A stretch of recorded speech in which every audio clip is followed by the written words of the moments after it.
So in this video I'm going to talk about something that I've seen happening a lot lately in person classes and online, and that is people complaining and getting quite upset that their crochet work, in particular motifs, is actually coming apart.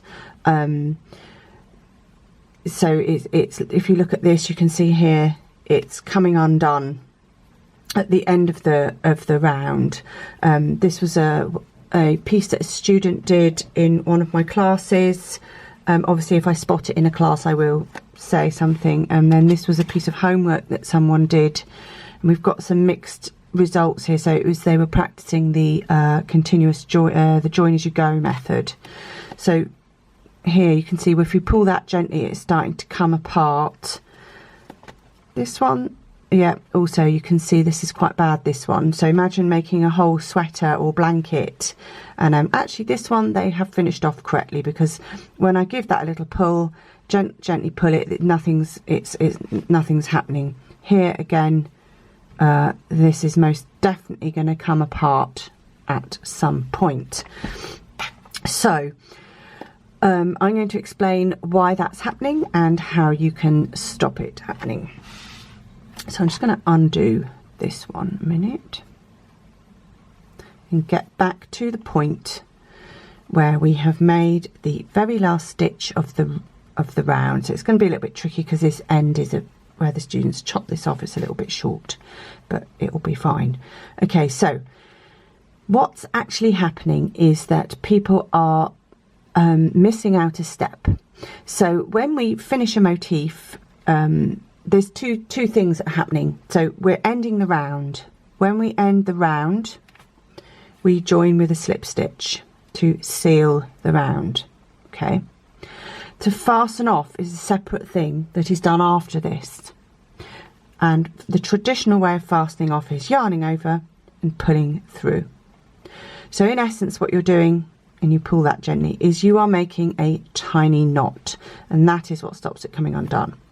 So what's actually happening from what I've seen online and actually in person is that people are trying to combine fastening off with finishing off, because they're two finishing the round with fastening off rather. So they're two separate things, and people are trying to do them all as one.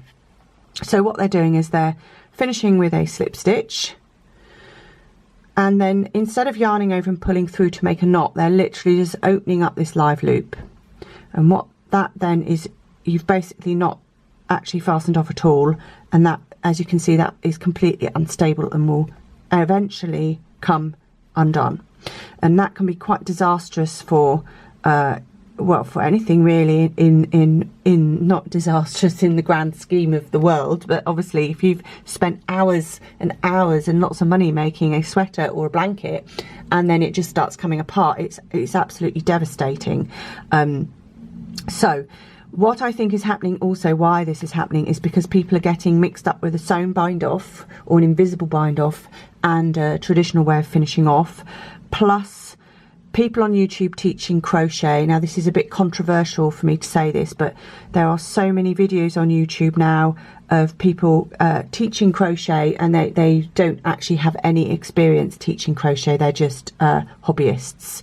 So obviously I've been teaching crochet for more than 11 years, and I have got an extreme amount of experience. So, and obviously, not to blow my own trumpet, but quite a lot of skill as well.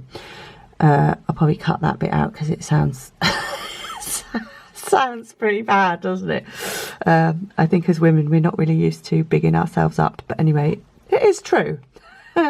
So I think what's happening is I have actually seen some YouTubers actually ending around like that, and that just it makes my stomach drop, because that is never gonna stay. So what you could do instead is a sewn bind off. So a sewn bind off technically is the two steps combined. A sewn bind off is sealing the round and fastening off all in one go. So to do a sewn bind off, we would cut the yarn, get the live loop, pull it all the way out, and then we make a mock stitch with a sewing needle.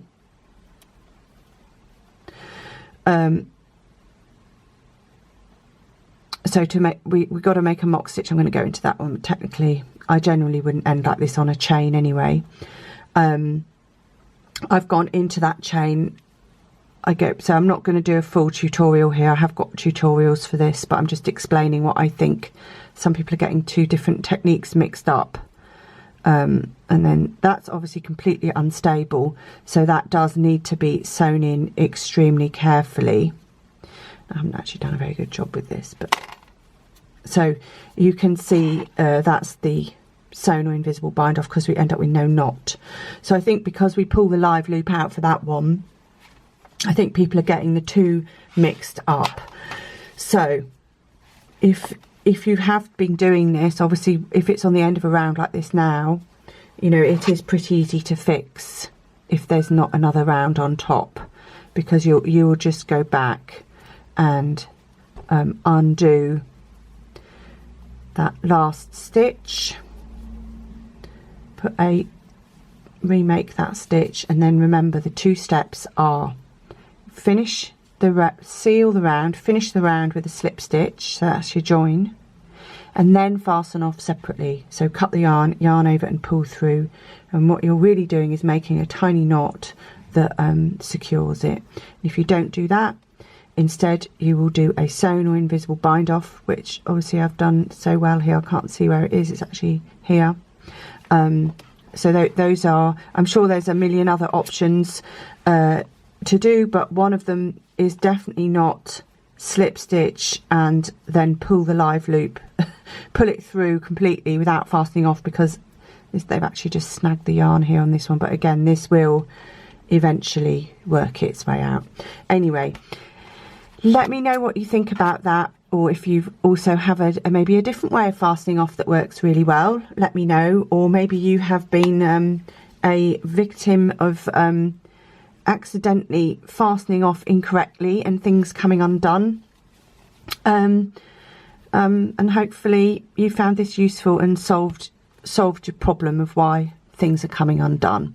If you've got something else coming undone in a different way in terms of crochet, drop me a message and I'll see if I know what's happening.